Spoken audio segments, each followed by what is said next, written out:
Bonjour, c'est Speedy Giorgio. 3 convictions en 3 minutes. Que l'énergie vient de la fusion, que les pierres sont vivantes et qu'il faut 4 éléments pour faire un monde. On va voir. La fusion crée de l'énergie, c'est facile à démontrer. On part de E égale mc carré. E c'est l'énergie, M c'est prospective métier, C c'est les compétences. Donc Sylvain et Françoise vont nous le montrer et ils vont nous montrer d'autant plus facilement que, en fait, quand on a proposé la fusion aux membres du groupe, ils ont quasiment tous accepté. Ensuite, commencer à tracer les lignes du futur observatoire. Et donc ça, on le sait depuis Zahadid et surtout Rabelais, l'architecture c'est vivant. Je ne construis que pierres vives, ce sont hommes. Et donc, pour vous montrer, peut-être que on va faire un petit brainstorming en faisant passer donc des petits papiers et que petit à petit, tout le monde apportera sa pierre à l'édifice.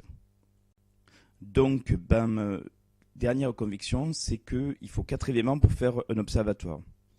Alors, d'abord l'air, à travers de la prospective.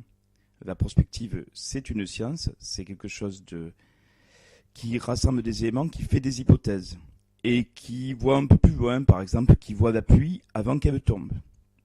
Et ça, c'est très intéressant pour la prévision. Et donc, ça nous fait passer à ce qui est difficile à prévoir, c'est le deuxième élément, c'est l'eau.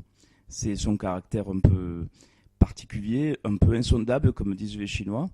Et donc, c'est les incertitudes qu'on a et qui vont agir sur le métier. Donc, les incertitudes par rapport au territoire, les incertitudes par rapport aux finances, par rapport au rôle de chacun. Ensuite, ça nous amène à des logiques de transformation. Et la transformation, c'est le feu qui l'opère. Et donc, le feu, c'est un peu destructeur.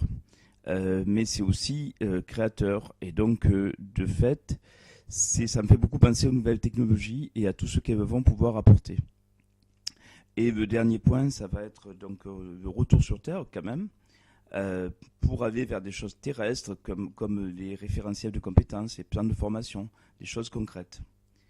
Et donc, je ne sais pas où doit être l'observatoire dans ces temps où tout bouge, mais pour moi, il doit être dans le Connecticut. Parce que le rôle de l'observatoire, c'est de connecter tout le monde, de faire que tout le monde puisse contribuer à cet édifice commun.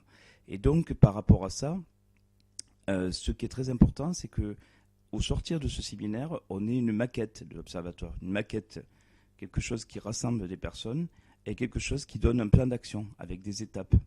Et donc, telle est maquette, que l'on sorte avec cette maquette. Et donc, donc tout ça à suivre. Created using Powtoon.